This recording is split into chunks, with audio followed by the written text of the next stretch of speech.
Assalamualaikum warahmatullahi wabarakatuh. Pada kesempatan ini kita akan belajar pembuktian persamaan hukum Newton yang kedua.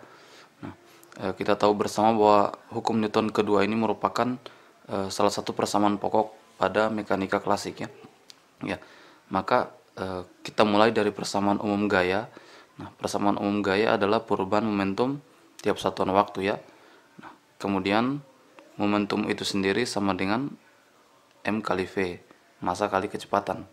Nah, kalau kita substitusikan menjadi F sama dengan D dalam kurung M kali V ya. M kali V per delta T ya. Per dt ya. Nah, kemudian ini kalau kita jabarkan maka ini harus kita turunkan satu-satu, kemudian kita konstankan yang satu ya. Nah, maka ini menjadi kalau kita konstankan dulu M, maka kita turunkan V ya, V per dt tambah, kemudian kita konstankan V, yang kita turunkan adalah M nya, dm per dt ya. Ya, seperti itu penjabarannya ya. Nah, kemudian kita tahu bahwa kalau kita ingin meninjau benda-benda yang kecepatannya, kita ingin meninjau benda yang kita ingin meninjau sebuah benda yang kalau kecepatannya itu sangat kecil sekali, jauh lebih kecil dari kecepatan cahaya ya. Kalau kita ingin meninjau sebuah benda yang kecepatannya jauh lebih kecil dari kecepatan cahaya ya, jauh lebih kecil dari kecepatan cahaya, misalnya kita meninjau mobil yang bergerak atau motor yang itu jauh lebih kecil dari kecepatan cahaya. Nah, maka massa yang diukur ya, maka massa yang diukur itu akan konstan. Massa yang diukur itu akan tetap ya, atau konstan. Maksudnya ketika kita mau ukur ketika kita mau ukur benda tadi, massa benda tadi diam atau bergerak, itu massanya tetap ya. Nah, jadi ketika kita ingin mengukur massa benda tadi yang diam, ketika dia diam atau dia bergerak, yang kecepatannya itu jauh lebih kecil dari kecepatan cahaya, maka massanya itu tetap.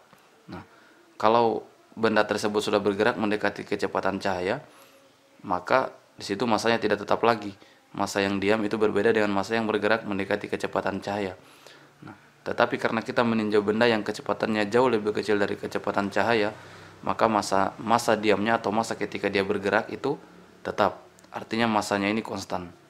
Nah, kemudian persamaan di atas menjadi ya, kemudian persamaan di atas menjadi M sama dengan V sama dengan, nah di sini kita tuliskan M dV per dt ya, M dV per dt tambah, nah di sini tadi M nya konstan, turunan dari konstanta itu adalah 0 ya.